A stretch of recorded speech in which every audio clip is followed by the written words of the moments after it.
आज के इस वीडियो में हम सीखेंगे कि क्लास 10 प्रश्नावली 2.2 के पहला के तीसरा सवाल कैसे बनेगा, बिल्कुल आसान भाषा में।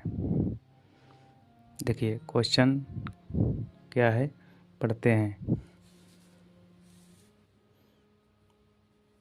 निम्न द्विघात बहुपदों के शून्यक ज्ञात कीजिए और शून्यकों तथा गुणांकों के बीच के संबंध की सत्यता की जांच कीजिए। क्वेश्चन है यहाँ पे, किताब का क्वेश्चन देखिए ये उल्टा लिखा हुआ है। क्वेश्चन है 6x² - 3 - 7x। ये भरमाने के लिए उल्टा लिखा हुआ है। इसको हम पहले सीधा लिखेंगे, उसके बाद बनेगा। सीधा कैसे लिखेंगे? 6x² - 7x - 3। x² के बाद 7x - 3, इस सीधा हो गया। अब इसको बनाएंगे। शुरू वाला जैसे है इसको वैसे उतारेंगे और लास्ट वाले जैसे है वैसे उतारेंगे। बीच वाले के लिए जगह छोड़ दिए। देखिए शुरू वाले और लास्ट वाले में गुणा करेंगे, कितना होगा? 18। 6 में और 3 में गुणा करेंगे तो 18 होगा और 18 के गुणनखंड निकालेंगे तो ये कितना जाएगा? 2 से जाएगा 9 बार में और 3 से जाएगा 3 बार में। क्या आया? एक बराबरी जाएगा वह तो 3 एकम 3, 2 गुणे 3 गुणे 3 गुणे 1। अब इसमें हम पेयर बनाएंगे, माने जोड़ा बनाएंगे। कोई दो एक में गुणा करेंगे, फिर कोई 2 एक में गुणा करेंगे, उसके बाद पेयर बनाएंगे। जैसे यहाँ पर हम पेयर बना रहे हैं 3 के 9, 3 में और 3 में गुणा करेंगे तो कितना आ जाएगा? 9। और 2 में और 1 में गुणा करेंगे तो मेरे पास आएगा 2। और ये 9 और 2 को क्या करेंगे तो मेरा -7 आ जाएगा। ये बीच वाली संख्या मेरा आ जाएगा। तो 9 और 2 को घटा देंगे तो क्या आ जाएगा? 7 आ जाएगा। लेकिन ध्यान में रहे, जो बड़ा है उसका चिन्ह माइनस रखेंगे और जो छोटा है उसका चिन्ह प्लस रखेंगे। तो बड़ा है 9, 9 का चिन्ह रखेंगे माइनस, और छोटा जो है इसका चिन्ह रखेंगे प्लस। 9 में से 7 जाएगा तो 9 में से 2 जाएगा तो 7 बचेगा और चिन्ह बड़ा वालों को हो जाएगा माइनस। अब यहीं यहाँ पर रखेंगे 9x + 2x। अब इसमें कॉमन हम देखेंगे कि कॉमन क्या है। ये दोनों में कॉमन क्या है? ये दोनों में कॉमन है 3x।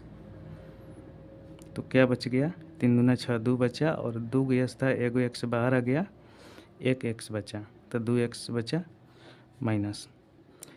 9x में 3x यहाँ आ गया तो यहाँ पर केवल 3 बचा। ये x तो यहाँ आ गया और 3 का 9 यहाँ पर 3 बचा। फिर अब यहाँ पर देखेंगे कॉमन क्या है। कॉमन, ये दोनों में कॉमन कुछ भी नहीं है।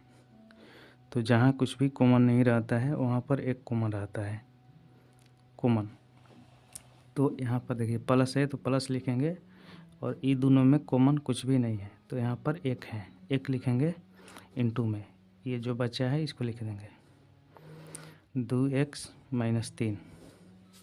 और ध्यान से देखेंगे तो ये वाला और ये वाला दोनों क्या है? 1 है, तो ये दोनों के बदले एगो लिख देंगे 2x - 3। फिर ये दोनों के बदले एगो लिखेंगे 3x + 1। अब x के मान निकालेंगे। 2x - 3 = 0, 3x + 1 = 0, 2x = 0। ये बराबर किधर है? माइनस में 3, उधर जाएगा तो प्लस में 3 हो जाएगा। 2x = 0 में 3 जुड़ेगा तो 3 हो जाएगा। x = 3/2 हो जाएगा। उसी तरह इधर बनाएंगे 3x = 0, ये प्लस में है, इधर जाएगा तो कैसे हो जाएगा? माइनस में हो जाएगा। तो -1 3x में 0 में -1 घटाएंगे तो -1 ही बचेगा। x बराबर -1 बटा में 3। देखिए एक x को हम मानेंगे अल्फ़ा। अल्फ़ा कितना है 3/2, और दूसरा जो x है उसको मानेंगे बीटा। बीटा बराबर -1 बटा में 3। अब सत्यता की जांच करना है। को बोला गया है सवाल में कि सत्यता की जांच भी करना है। तो जांच का 2 सूत्र होता है, उसको हम जांच करेंगे। देखिए जांच शून्यकों के योगफल का सूत्र होता है अल्फ़ा प्लस बीटा बराबर -b बटा में a।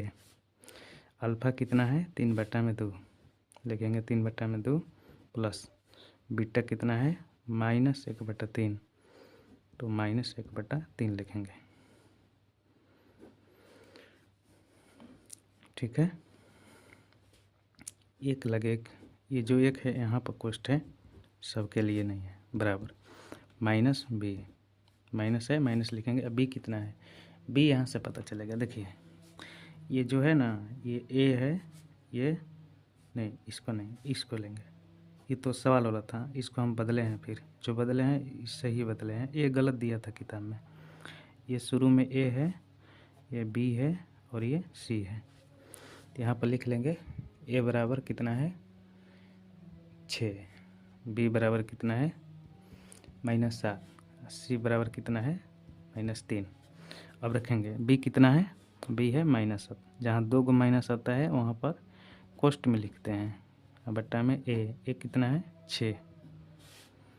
अब यहाँ पर कैसे बनाएंगे, देखिए 3/2, ये प्लस और ये माइनस हो जाएगा माइनस, फिर 1/3, कोष्ठ हट गया, बराबर ये माइनस माइनस हो गया प्लस 7/6। अब यहाँ बनाएंगे बटा के घटाओ, 2 और 3 का लघुत्तम हो गया 6, ता 2 तिहाई 6।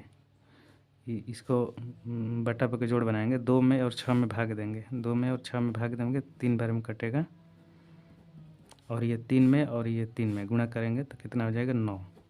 तो यहाँ पर लिखेंगे 9 माइनस ये 3 में और फिर 6 में क्या करेंगे, भाग देंगे, 3 में और 6 में भाग देंगे तो 2 बार में कटेगा, 3 दूना 6।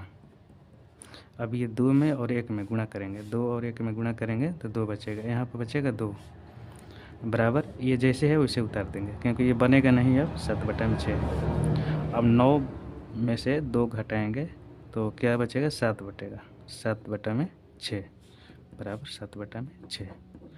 ये कैलकुलेशन किए हैं, इसका काम नहीं है, इस समझने के लिए किए हैं। तो यहाँ पर अल्फ़ा प्लस बीटा का मान आ गया मेरा, जितना दाएं साइड है उतना ही बाएं साइड है। अब शून्यकों के गुणनफल के सूत्र दूसरा होता है, उसको जांच करेंगे। ये योगफल वाला था, शून्यकों के गुणनफल सूत्र होता है अल्फ़ा इंटू बीटा बराबर c बटा में a। क्वेश्चन एग्जाम में डायरेक्ट भी पूछ सकता है कि शून्यकों के गुणनफल के सूत्र क्या होता है, अल्फ़ा इंटू बीटा बराबर c बटा में a। ठीक है, अब इसको मान रखेंगे। अल्फ़ा कितना है, अल्फ़ा यहाँ पर निकाले हैं 3/2, और बीटा कितना है 1/3। ठीक है ना, तो रखेंगे एक कितना है 3/2 इंटू मैंने होता है गुणा, बीटा कितना है -1/3 बराबर c कितना है, c यहाँ है, c है -3, तो लिखेंगे -3 a कितना है, a है 6, लिखेंगे 6। ठीक ना। अब देखिए ये इसके आगे क्या छिपा है प्लस, और ये क्या है माइनस, तो ये प्लस माइनस मिलके माइनस हो जाएगा। 3 का गुणा 1 में करेंगे तो 3 होगा, बट्टा में नीचे में गुणा करेंगे 3 दूना 6 बराबर -3/6। शून्यकों के गुणनफल भी हम जांच कर लिए तो दोनों और क्या आया, बराबर आया। यहाँ भी बराबर आया, यहाँ भी बराबर आया, यानी मेरा जो सत्यता की जांच है सफलतापूर्वक हो चुका है। एग्ज़ाम में क्वेश्चन आएगा तो इसी तरह बनाना है, एक भी नंबर आपका नहीं कटेगा। यहाँ पर लिख लेंगे लास्ट में, अतः सत्यता की जांच पूरा हो गया, पूरा हो गया, हो गया। यदि वीडियो आपको अच्छा लगा हो तो अपने दोस्तों के साथ शेयर करें और लाइक करें, कमेंट करें।